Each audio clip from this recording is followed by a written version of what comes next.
So Bighorn evolved as one of Heartland's two original brands when the company was launched in the early 2000s, and it quickly became the cornerstone of Heartland RV. Bighorn is built for full-time living RVers, typically couples that need all the extra space that you can have in a full-size, full-profile fifth wheel. We bring in the luxuries of all-natural wood, hardwood maple on the fascia, styles, and cabinetry. Brings you that luxury that you typically get in your homes.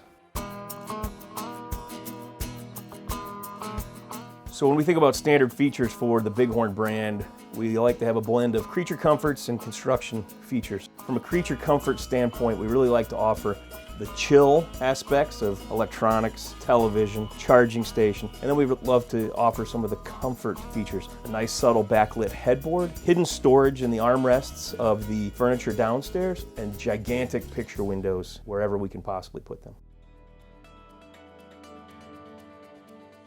Bighorn offers a wide array of floor plans. We have our smallest one at 37.5 foot, going all the way up to 42 foot 10 inches. We are typically going to be at least a 3/4 ton, if not 1 ton, towable luxury fifth wheel. When the Bighorn product development team comes up with a new floor plan or enhances a current one, we always think like the RV owner would think. So we have a very good traditional floor plan lineup, but we've also taken some very cool risks that have rewarded us with slide-in-slide bedroom technology, and now we're taking full advantage of these fantastic front windshields in this 3960 LS I'm in now.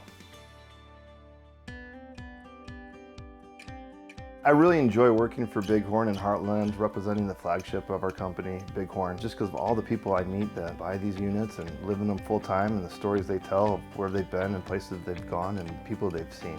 We're proud of the product that we put out there, and nothing makes me happier than driving down the road or pulling into the RV resort and having my son or my daughter say, "Daddy, look at that Bighorn."